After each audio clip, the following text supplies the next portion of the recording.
ہمارے نبی نے فرمایا ہاں تو ایسے ہی ہوگا جیسے تو اب بیٹھا ہوا ہے. تو کہنے لگے پھر میں اچھی طرح ان سے نمٹ لوں گا. تو جبریل آئے کہنے لگے یا رسول اللہ ہم دیکھ رہے ہیں آگے کہ عمر کو جب قبر میں ڈالا جائے گا اور آ کر منکر نکیر ان سے سوال کریں کہ مر ربک، تو یہ کہیں گے ربی اللہ فمن ربکما، میرا رب تو اللہ ہے، تم بتاؤ تمہارا رب کون ہے. میرا دین تو اسلام ہے، تم بتاؤ تمہارا دین کیا ہے. تو وہ منکر نکیر کہیں گے عجیب بات ہے، ہم تمہارا حساب لینے آئے کہ تم ہمارا حساب لے رہے ہو. تو میرے بھائی اور بہنوں، اللہ تعالیٰ شکل نہیں دیکھتا ہے، مورت نہیں دیکھتا. اللہ تعالیٰ کہتا لیبلوکم ایکم احسن عملا، میں یہ دیکھوں گا تم میں سب سے اچھا عمل کر کے کون آتا ہے. شکل پر فیصلہ نہیں ہوگا، فیصلہ ہوگا جسم سے نکلنے والے عمل پر. اس عمل کی خوبصورتی جب اللہ کو پسند آ جاتی ہے تو اللہ آسمان زمین کی مخلوق کو ان کے تابع کر دیتا ہے، ان کی محبت ان کے دلوں میں ڈال دیتا ہے. تو مردوں عورتوں کا ایک امتحان ہے کہ اللہ کو ہم نے راضی کرنا ہے. اللہ تعالیٰ نے ہمیں مٹی سے بنایا، گارے سے، جنت کو سونے چاندی سے بنایا، جنت کی عورت کو سونے چاندی سے بنایا. حضرت ام سلمہ نے پوچھا یا رسول اللہ یہ تو بتائیں دنیا کی عورت افضل ہے یا جنت کی عورت افضل ہے؟ دنیا کی عورت تو گارے مٹی سے بنی ہے، پھر مر بھی جاتی ہے، بڑھاپا بھی آتا ہے، کتنا ہی کوئی خوبصورت چہرہ ہو 4 سال گزرتے ہیں، چہرے پہ جھریاں پڑ جاتی ہیں، آنکھوں پہ اینک لگ جاتی ہے، کانوں میں آلے لگ جاتے ہیں، سارا حسن گم ہو جاتا ہے. پھر کمر جھکے ہوئے بوڑھے بوڑھیاں، وہ چلتے ہوئے یوں نظر آتا ہے جیسے کھویا ہوا حسن تلاش کرتے پھرتے ہوں. پر اب شام ہو گئی، اب شام ہو گئی. دنیا کی شام پہ تو صبح آتی ہے، پر میرے بھائیوں بہنوں بڑھاپا وہ شام ہے جس کے بعد صبح کوئی نہیں ہے. وہاں پہ موت ہی ہے، پھر رات ہی ہے، رات. اب صبح نہیں آئے گی، اب رات ہی آئے گی، رات ہی آئے گی. سب جنت کی عورت تو نہ بوڑھی ہوتی ہے، نہ بیمار ہوتی ہے، نہ پیشاب، نہ پخانہ، نہ موت. تو اس لیے حضرت ام سلمہ کے دل میں یہ سوال اٹھا یا رسول اللہ دنیا کی عورت افضل ہے کہ جنت کی عورت؟ تو آپ نے فرمایا دنیا کی عورت افضل ہے. تو انہوں نے پوچھا وہ کس طرح؟ تو آپ نے فرمایا بصلاتہن وصیامہن وعبادتہن للہ عز وجل، اس لیے کہ یہ اللہ کی نماز پڑھتی ہیں، روزہ رکھتی ہیں اور اللہ کی فرمان برداری کرتی ہیں.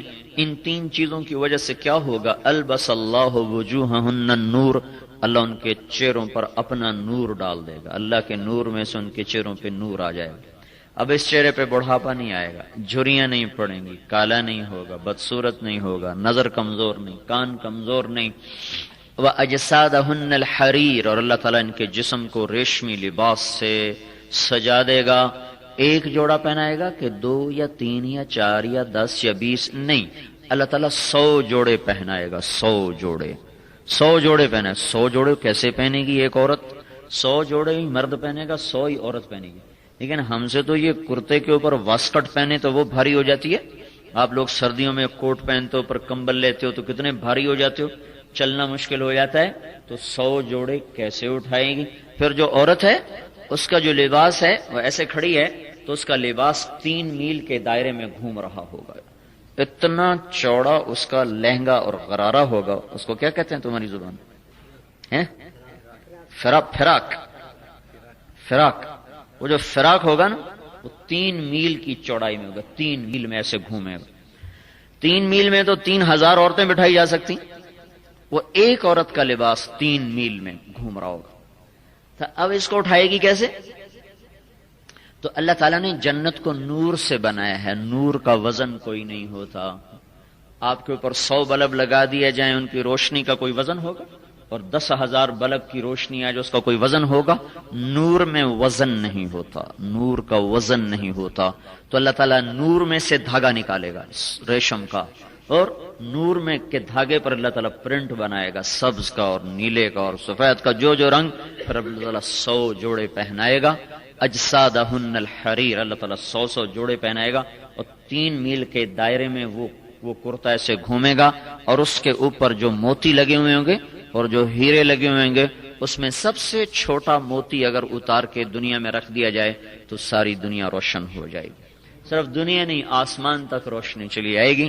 یہ جو ہمارا سورج ہے یہ صرف 7.5 ارب میل میں روشنی پھیلاتا ہے. ہمارے سورج کی روشنی 7.5 ارب میل تک جاتی ہے. اگر کوئی 7.5 ارب میل سے 1 میل باہر چلا جائے تو سورج کی روشنی وہ نہیں دیکھ سکتا، سورج نہیں نظر آ سکتا، اندھیرا ہوگا اندھیر. تو سورج جیسا روشن چراغ صرف 7.5 ارب میل میں روشنی پھیلاتا ہے. اور جنت کے مرد عورت کے کرتے اور اس کے چادر کا سب سے چھوٹا موتی، اس کے سر کے تاج کا سب سے چھوٹا موتی دنیا میں رکھو تو زمین سے لے کر آسمان تک ہر چیز روشن ہو جائے گی. وَأَجْسَادَهُنَّ الْحَرِيرُ، جسم پہ ریشم، اور ان کے سر کے بال سر کی چوٹی سے چلیں گے اور پاؤں کی ایڑی تک آئیں. یہ قد 5 فٹ نہیں ہوگا، قد 125 فٹ ہوگا. مرد کا بھی عورت کا قد 125 فٹ ہوگا. تمہارے چیڑ کے درخت کے برابر ایک مرد عورت کا قد ہوگا. اس لیے کہ وہاں کا ایک پھل بھی تو ہے. جنت کی جو کھجور ہے، کھجور کا ایک دانہ 12 ہاتھ 25 فٹ لمبا دانہ ہوگا. 25 فٹ. اب 5 فٹ کی عورت یا 5 فٹ کا مرد 25 فٹ کی کھجور کیسے اٹھائے گا؟ تو اللہ تعالیٰ نے وہاں پھلوں کا قد بڑھایا، ان مرد عورت کا قد بڑھایا، اور پھر ان کے سر کے بالوں کو سر کی چوٹی سے لے کر پاؤں کی ایڑی تک پہنچایا. چند بال توڑ کے دنیا میں رکھ دیے جائیں، سارا جہان روشن ہو جائے، خوشبودار ہو جائے. اور بیض الوجوہ، چہرے چمکتے ہوئے، صفر الحلی، ریشم خوبصورت سونے کے زیورات سے مزین آراستہ. اللہ تعالیٰ نے ایک فرشتہ پیدا کیا ہے، جس دن وہ پیدا ہوا تھا اس دن سے لے کر آج تک اور قیامت تک وہ جنتی مرد عورتوں کے لیے زیور بناتا رہتا ہے. زیور بنا رہا ہے، ہر وقت زیور بنا رہا ہے. اور جس سانچے میں وہ زیور بنایا جاتا ہے وہ سانچہ سورج کو دکھاؤ تو سورج نظر نہیں آئے گا.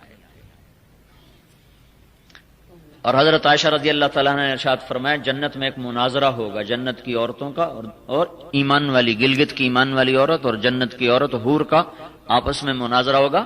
جنت کی عورتیں کہیں گی ہمیں موت نہیں آئی، ہم ہمیشہ زندہ رہیں. نحن الخالدات فلا نموت، ہمیں جوانی ملی، ہم نے بڑھاپا نہیں دیکھا. نحن الناعمات فلا نبأس، ہم ہمیشہ خوش رہیں، کبھی لڑائی نہیں کی. نحن الراضیات فلا نسخط، ہم نے ہمیشہ ساتھ دیا، کبھی ساتھ نہیں چھوڑا.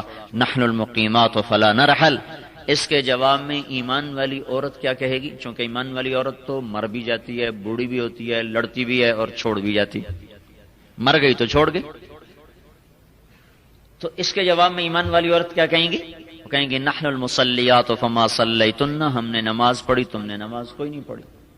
نحن الصائمات فما صمتن، ہم نے روزے رکھے، تم نے روزے کوئی نہیں رکھے. نحن المتصدقات فما تصدقتن، ہم نے اللہ کے نام پہ خرچ کیا، تم نے کوئی نہیں کیا. نحن المتوضئات فما توضأتن، ہم نے وضو کیا، تم نے کوئی نہیں کیا. تو حضرت عائشہ فرماتی ہیں فغلبناہن، تو ایمان والی عورتیں جنت کی حوروں پر غالب آ جائیں گی. اور اللہ تعالیٰ ایمان والی مومن عورت کو جنت کی عورت سے 70,000 گنا زیادہ خوبصورت بنائے گا. 70 گنا نہیں کہا، 70,000 گنا.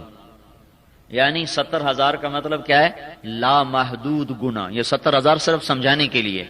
جنت کی عورت اور ایمان والی عورت کے حسن میں کوئی نسبت نہیں ہوگی، وہ اس کے مقابلے میں لامحدود درجے پر حسین ہوگی. اور اللہ تعالیٰ ہر لمحے وہ حسن بڑھاتا جا رہا ہوگا. اور یہ جوانی، یہ حسن دنیا کے ایمان اور تقوی کے برابر ملے گا. کچھ ایمان والے مرد عورت دوزخ کی آگ کے اوپر پل صراط سے جب گزریں گے تو نیچے سے دوزخ کی آگ کہے گی جلدی چلے جاؤ، تمہارے ایمان نے مجھے ٹھنڈا کر دیا. جز فقد اطفأ نورک لہبی، اب جلدی گزر جاؤ. او مومن عورت جلدی چلی جاؤ، ایمان والے جلدی چلے جاؤ، تمہارے ایمان نے مجھے ٹھنڈا کر دیا. اور کچھ ایسے ایمان والے مرد عورت ہوں گے جن کو وہی آگ پکڑ کے نیچے کھینچ کے لے جائے گی اور انہیں جلا کے کوئلہ بنا دے گی. تو یہ جو جنت کی کامیابیاں ہیں اور آخرت کی کامیابیاں ہیں میرے بھائیو بہنوں، اس کا دار و مدار اندر کے حسن پر ہے، باہر کے حسن پر نہیں. اندر کی خوبصورتی پر ہے، باہر کی خوبصورتی پر نہیں ہے. تو یہ میرا اور آپ کا، ساری دنیا کے مردوں اور عورتوں کا یہ امتحان ہے. لیبلوکم ایکم احسن عملا، کہ تم میں اچھا عمل کر کے کون آتا ہے.